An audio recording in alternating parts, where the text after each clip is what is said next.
On behalf of the Connecticut Department of Veterans Affairs, I'd like to welcome you to the 1 o'clock presentation for Veterans Inc SSVF Housing with Bill St. Dennis and Daniel Walsh as our presenters.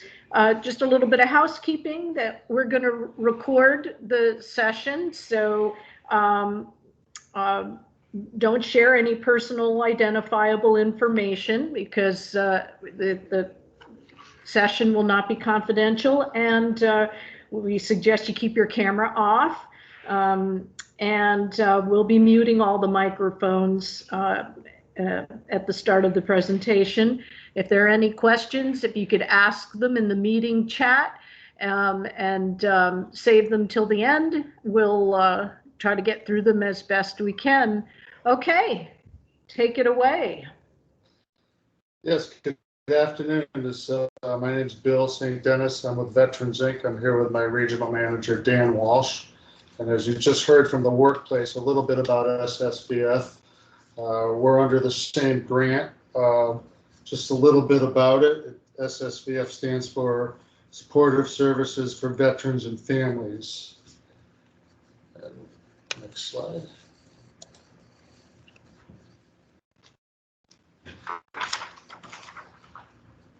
So through SSVF, we really are trying to help certain veterans that are either homeless or at risk of becoming homeless. Of course, it's a great concern for us, so we'll try to get these folks help. And if they qualify for the program, we can certainly get them a security deposit, rent, utilities, emergency supplies, services relating to the VA.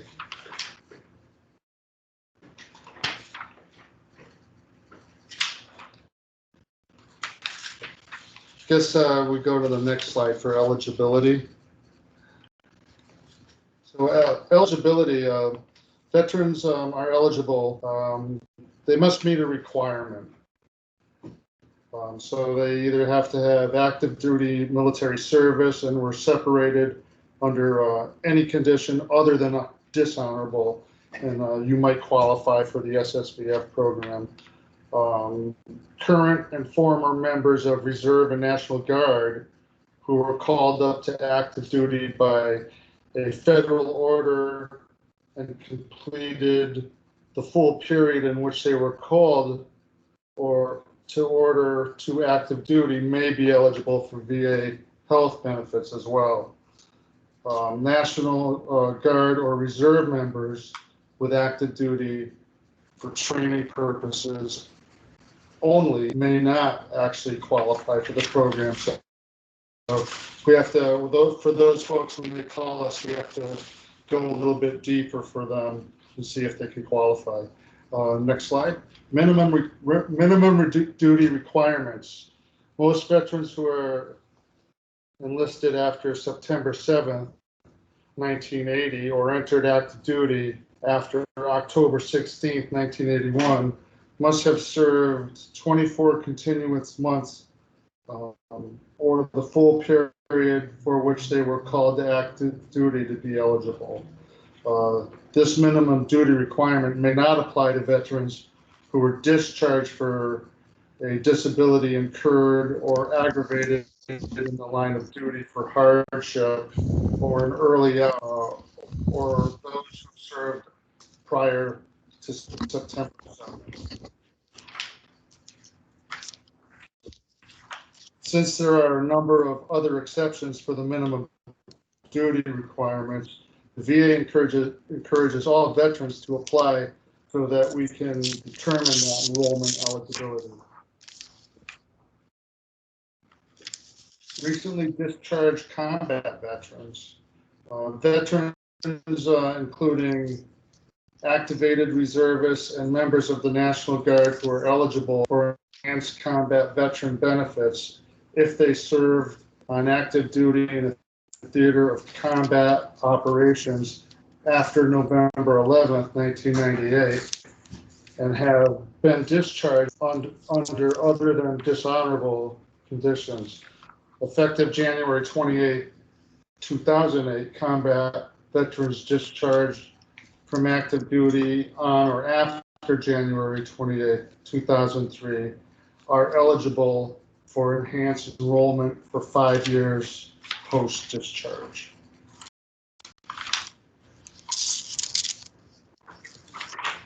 Recently discharged combat veterans. Veterans who enroll with the VA under this combat veteran authority will remain enrolled even after their 5-year post-discharge period ends. At the end of their post-discharge period, the VA will release the veteran's information, including all applicable eligible factors, and make new enrollment decisions. For additional information, please call 1-877-222-8387 Monday through Friday between 8 and 8 p.m. One of the things we do for our vets once we are trying to enroll them is to get their eligibility verified. The number one document we're always seeking is a DD-214, and most veterans know what that is if they serve.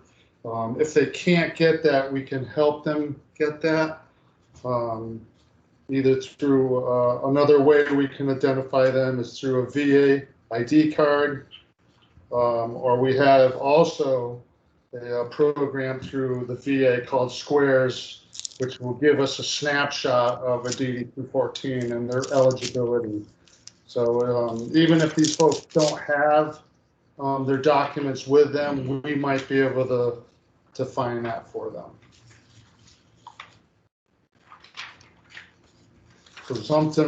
Presumptive eligibility. The VA recognizes that the crisis of the nature of SSVF services often mean that veteran families require immediate intervention, while determination of eligibility is being established.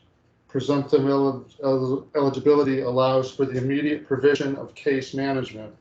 So we can help them and then help them get eligible, and then we can move forward.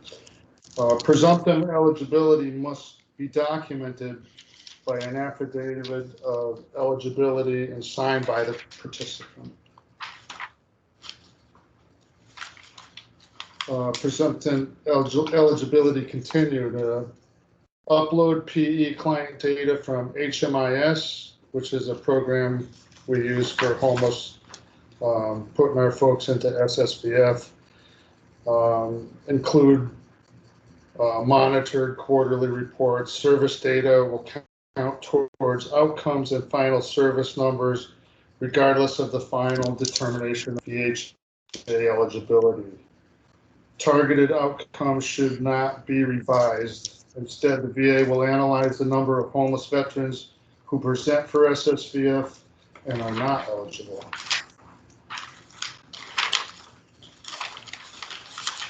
Change in complying with Category 1 limits. As described in the NOFA Category 1, which is prevention, is limited to 40% maximum. Effective immediately, this budgetary limit is measured only through the use of TFA. Light touch prevention services do not count against Category 1 limits as long as services do not include TFA. And here's the next slide for determining eligibility. So a slide we made to start here and to see where we go from there. It's a very busy slide, so I don't think I'll get into any particular route on this, but we can certainly supply this slide and make it easy access for anybody who wants it. It flows well, it's easy to understand. So if folks are confused if they're eligible, this kind of helps them point them in the right direction. Okay, here in New Britain, we have a GPD, a grant per diem house that has up to, what is it, October 22 beds now? Or 20? 20 20. as of October 1st. As of October 1st, so the GPD has 20 beds in New Britain for folks that qualify for the program. During this program, you get 90 days. The first 90 days is you get case management. You meet a VA liaison. You try to get hooked up locally with VA benefits here in Newington because that's closest to us. Of course, we enroll them in SSVF. We establish a housing plan and try to get these folks housed stably.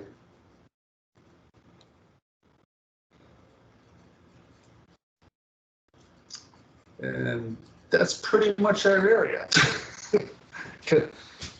Dan, can you elaborate on some of that there? Yeah, we covered the balance of state COC, so we put a map up here depicting exactly what the balance of state COC is. So everything that is not the balance of state COC was only the Fairfield County COC. And if we get those, we refer them to the appropriate SSVF down in that area.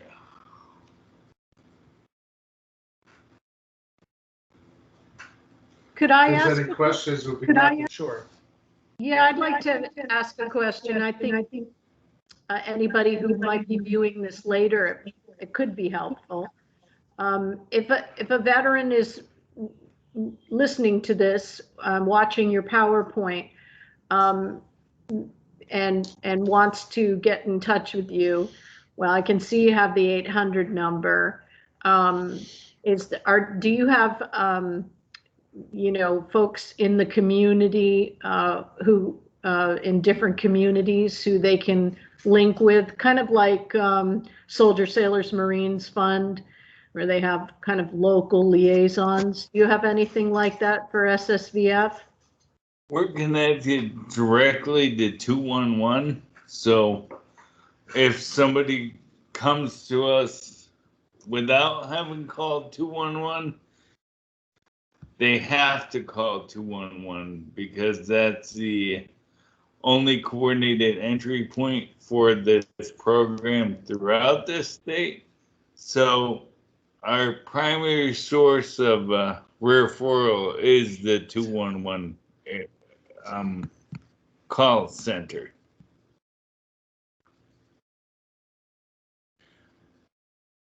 Our 1-800 number is a 24/7 if they need immediate assistance, and that goes to a national call center and it comes back to us directly.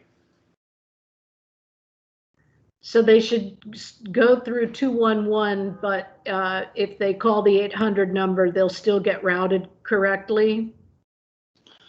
Correct. If they call the 1-800 number and have not called 211, when we first meet them, we'll have them call 211 and do a set up coordinated access network program ID for them.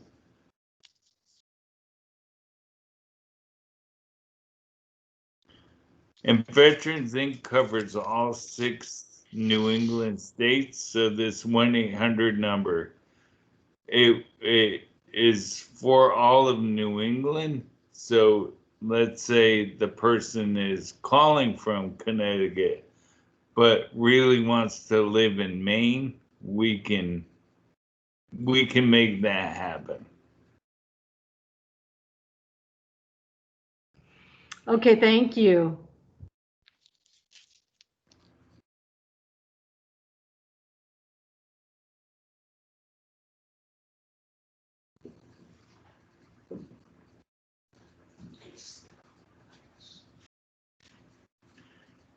Anything else? I don't have any questions in the chat. We did have some a late arrival, and I just want to give him an opportunity to ask a question if he cares to. You know, and I don't know if you think this would be helpful, but you know, most veterans are interested in, do I qualify and what do you offer? So you know, in light of that, can you talk a little bit about what you do not help folks with?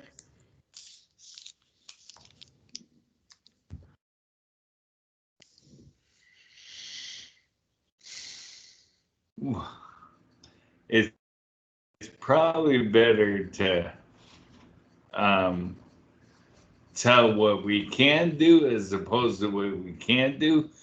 But what we cannot do is anything with a mortgage. So if somebody calls and they're behind in their mortgage, we cannot help. It's only for rental properties.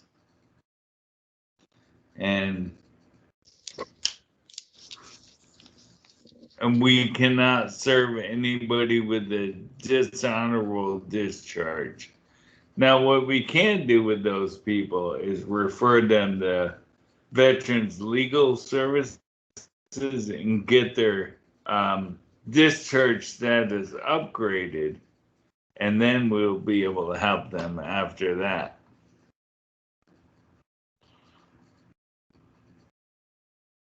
Great, thank you.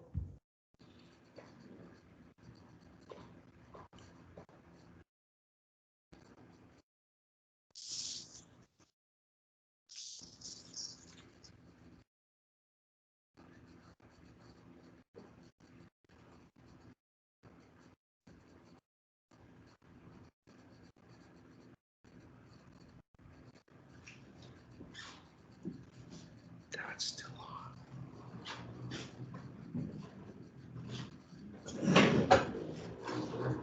CRT or workplace just got to their questions. Oh.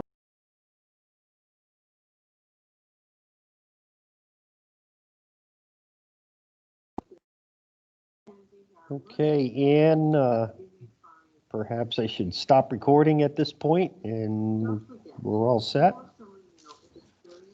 Sounds good. I just, you know, yeah.